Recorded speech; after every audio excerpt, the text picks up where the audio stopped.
Bom dia, eu queria agradecer ao Dr. Melo e todo o grupo de joelho de Campinas pelo convite. Coube a mim falar da avaliação do LCA anatômico em 3D, com a tomografia em 3D. Então, de forma geral, a reconstrução do LCA hoje em dia leva a excelentes resultados, com retorno ao mesmo nível de atividade esportiva e mostrando que o tipo de enxerto utilizado e o tipo de fixação não influi muito no resultado final. O que existe ainda é uma instabilidade rotacional que não foi resolvida. A literatura mostra que existe de 15% a 30% de um pivot shift residual e que existe uma relação direta entre esse pivot shift residual e o resultado funcional desses pacientes a longo tempo.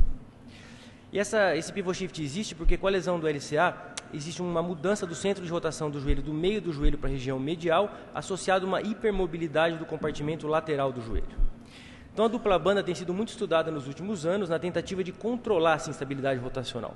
Parece sim que ela está se controlando melhor, mas ainda não foi definido isso. Mas a maior contribuição do estudo da dupla banda foi a maior atenção que todo mundo deu à anatomia e a conclusão de uma necessidade de um posicionamento anatômico dos túneis. Então, mais importante que o tipo de enxerto e da fixação é o posicionamento dos túneis, principalmente do túnel femoral, que levaria a um melhor controle da instabilidade rotacional. E o que se sabe também é que a maior causa de falha do LCA é o erro técnico, principalmente no posicionamento do túnel femoral. Então, a reconstrução anatômica, que levaria a um posicionamento anatômico, principalmente no fêmur, levaria a um melhor controle rotacional desses pacientes e, consequentemente, um melhor resultado funcional a longo tempo. Então, o objetivo desse trabalho é confirmar com a tomografia a localização anatômica do túnel femoral na reconstrução do LCA pela técnica de Chambá, onde a perfuração dos túneis são feitas de forma independente, o túnel femoral é feito de fora para dentro e ambos os túneis estão localizados na localização anatômica. Então é importante a gente lembrar um pouco da anatomia. O LCA tem origem totalmente na face axial do côndilo lateral, atrás do teto da chanfradura, de 1 a 3 milímetros distal à posição over the top.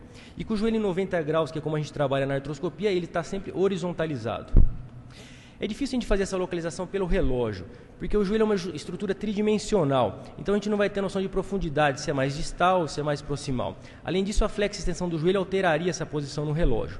Mas mesmo se fosse usar o relógio, para a gente seria alguma coisa por volta de 4 ou 5 horas. Mas a gente deve evitar esse tipo de localização e usar o posicionamento anatômico, que é um posicionamento universal. Lembrando daí que o LCA vai estar sempre bem posterior, ou seja, bem próximo da cartilagem. Com a tomografia, a gente também consegue localizar essa origem do LCA no fêmur. Existe a crista intercondilar lateral, que nem o Mário Ferretti falou, o LCA vai estar sempre inserido posterior ou abaixo dessa crista intercondilar lateral. E a gente consegue também identificar na tomografia a crista bifurcada, que foi descrita pelo próprio Mário Ferretti, onde ela dividiria o LCA em inserção anteromedial e inserção posterolateral. Então, nossa técnica cirúrgica é com o paciente em decúbito dorsal, com o joelho em 90 graus sobre a mesa. A gente tem a vantagem de não tirar o joelho da mesa, nem fazer nenhuma hiperextensão. E após o tratamento das lesões, dos tratamentos das lesões associadas, a gente faz a identificação dessa crista intercondilar lateral. E lembrando que o LCA vai estar sempre inserido posterior, ou seja, para baixo dessa crista.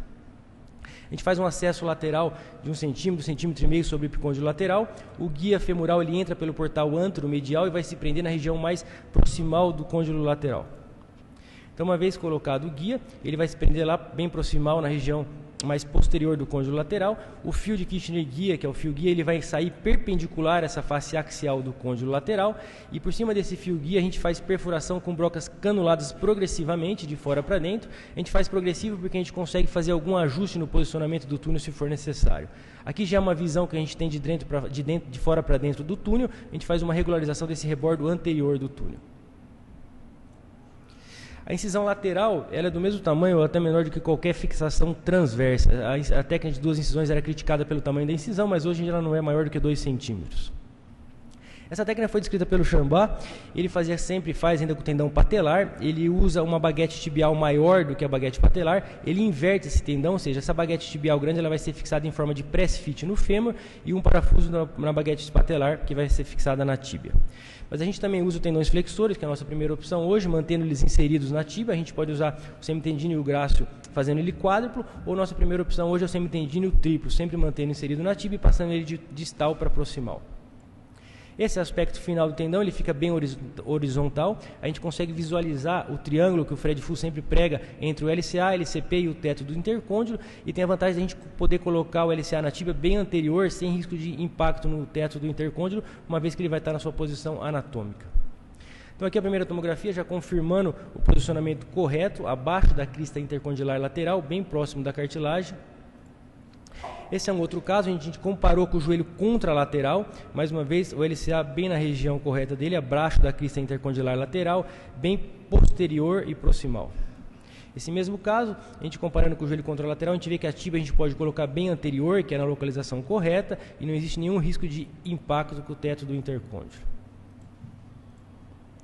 Esse é outro caso onde nós tivemos a oportunidade de fazer uma tomografia pré-operatória desse paciente. Aqui a gente identifica bem a crista intercondilar lateral e toda a imagem da área de inserção do LCA, e pós-operatório, mais uma vez, mostrando a localização correta. Esse mesmo paciente, se a gente olhar para o posterior, aqui a gente vê de novo que o túnel fica bem próximo da cartilagem, de acordo com a anatomia correta do LCA no fêmur. A vantagem dessa técnica é que a gente pode ser usada também nas lesões parciais, que nem nesse caso aqui uma lesão da banda posterolateral. A gente vê que todo o maciço da LCA da banda anteromedial está preservada, e aqui a lesão da posterolateral. A gente coloca o guia da mesma forma, faz a perfuração com o fio guia também de fora para dentro, e fazendo essa perfuração de fora para dentro com a broca, a gente acaba não machucando aquele LCA que está íntegro. A gente não sabe qual que é o valor mecânico de preservar essas fibras, mas a gente acredita, de acordo com a literatura, que existe assim um fator biológico em relação a mecanorreceptores, em relação à vascularização, uma vez que a gente preserva essas fibras remanescentes. E aqui a tomografia, só que aqui é um pouco mais diferente essa imagem, ela é um pouco mais distal, porque é a banda posterolateral nesse caso. A gente também consegue fazer a dupla banda com essa técnica. Uma vez a gente feito da maneira que eu falei a banda anteromedial, a gente prende o guia dentro desse túnel e faz outro túnel um pouco mais distal. Aqui mais uma vez confirmando com a tomografia o posicionamento correto da dupla banda. E aqui no joelho contralateral desse paciente a gente consegue identificar tanto a crista intercondilar lateral como a crista bifurcada que o Ferretti descreveu, separando a banda anteromedial e a banda posterolateral, e a tomografia confirmando para a gente o posicionamento correto. Esse é o caso de revisão. Se a gente olhar o raio-x de frente, a gente pode achar que está um pouco verticalizado o enxerto, mas no raio-x de perfil não tem muita crítica, vai falar que ele está bem posterior, aparentemente está numa posição correta. Mas na hora que a gente olha a tomografia pré-revisão, a gente já vê que esse túnel estava bem no teto do intercôndilo, totalmente acima da crista intercondilar lateral. Então essa é a imagem do nosso túnel pós-revisão, e se a gente olhar só esse M-côndilo aqui, a gente vê que ele está totalmente correto na face axial do côndilo lateral, bem próximo à cartilagem. E a hora que a gente olha de frente essa imagem, a gente vê a diferença do túnel prévio que era transtibial, com o novo túnel bem na parede axial do côndilo lateral. Então a gente está de acordo com a literatura que para uma função anatômica e biomecânica mais próxima do original, a gente tem que tentar reproduzir a anatomia do LCA.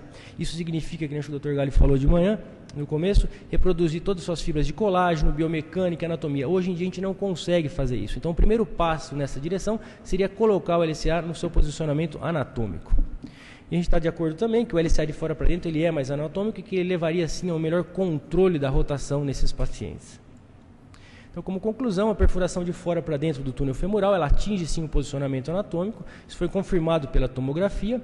É uma técnica de fácil reprodutibilidade. Ela pode ser usada na reconstrução com banda única ou dupla. Pode ser utilizado qualquer tipo de enxerto com essa técnica e dá para ser usado tanto nas lesões parciais como nas lesões totais do LCA.